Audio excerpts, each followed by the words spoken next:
Ultimamente, muito tem se falado sobre o autismo ou transtorno do espectro autista.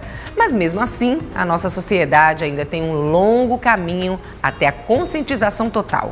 E como a grande missão do Sempre Bem é informar, nós preparamos uma matéria muito, mas muito especial. E eu te convido a assistir agora comigo. 1, 2, 3 e...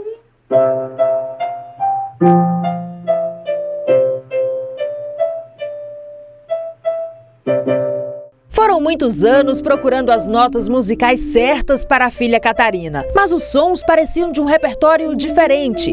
Aos 9 anos, a confirmação do diagnóstico de autismo desafinou a melodia.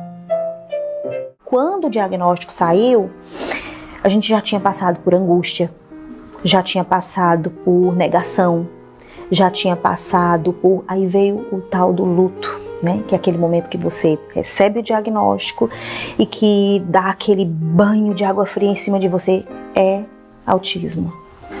Eu passei muitos dias sem conseguir sair de casa, só fazia chorar e dizer o que vai ser da nossa vida daqui para frente, né?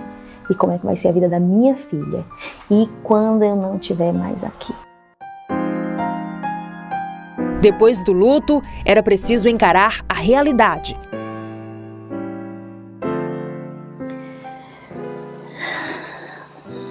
Demorou esse momento. Várias vezes eu ia num supermercado com ela para fazer uma compra. Quando ela começava a gritar, que começavam os olhares, muitas vezes eu larguei as compras, peguei a minha filha e fui embora. Aí nessa hora eu digo, eu preciso fazer alguma coisa, eu preciso encarar isso. E comecei a falar, conversar com as pessoas. Se eu chegava no local, eu dizia, ela tem autismo e ela se desorganiza e ela precisa do acolhimento das pessoas. Fernanda também é mãe de 2 crianças autistas. O diagnóstico veio aos 2 anos e meio e mudou a vida de toda a família. O autismo eu falo que é o menor dos problemas, né? O problema que a gente enfrenta é o descaso social, a falta de acesso a terapias, a falta de acesso ao diagnóstico, que é a realidade da grande maioria das pessoas. Falta de informação, falta de acesso e uma sobrecarga financeira muito grande sobre as famílias. E eu sei que eles transformam a vida de muitas pessoas que conhecem ele, que conhecem a nossa história, que conhecem cada conquista que a gente tem, pequena, né? Às vezes demonstrar um sim ou não com a cabeça pra gente é muito. E que com meu filho mais velho, por exemplo, que teve um desenvolvimento típico, são pequenas coisas que eu não valorizava. Então eu aprendi a valorizar pequenas coisas, pequenos ganhos e a dar valor à vida. Porque eles estão vivos, eles estão bem de saúde, né? A gente pode conviver com eles em casa, estar com eles nos espaços, mostrar como o autismo é um equívoco na sociedade, né?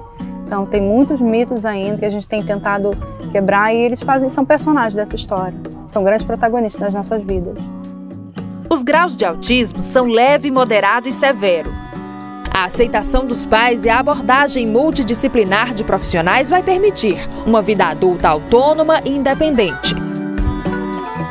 Bem, o autismo é uma condição neurobiológica que é geneticamente determinada, que a gente não sabe se vem do pai, da mãe. A mãe tem uma gestação normalmente tranquila. Por volta de 1 ano de idade, ela começa a apresentar geralmente uma dificuldade nisso aí. E aí eu tenho uma criança, geralmente, que tem um atraso da comunicação social, mas ela pode falar tudo, mas sem ter o interesse em comunicar. Ou uma criança que não fala nada. E o outro pilar do diagnóstico é o padrão restrito de interesse, onde são crianças que geralmente têm um perfil mais repetitivo, monótono. Então, quando a gente vê essa criança que tem esses atrasos do desenvolvimento, com esse quadro se instalando até 3 anos de idade, a gente pode pensar que essa criança está no espectro do autismo, que aí a gente compreende características que são muito amplas e que variam muito de criança para criança. Eu acho que o mais importante é a gente perceber a potencialidade que eles têm para indicar, ou orientar e alocar no mercado de trabalho dentro de uma situação muito confortável para eles. Porque eles são pragmáticos, eles são objetivos, normalmente eles são metódicos, não mentem. Então, já pensou, né? São futuros profissionais, se forem bem aproveitados, que vão ter normalmente um rendimento acima da média. A lição é de que sempre é possível compor a sua própria canção. E é uma coisa que eu digo para ela: tenha orgulho de ser o que você é. E ela é feliz, orgulhosa de todas as suas conquistas. E eu mais ainda.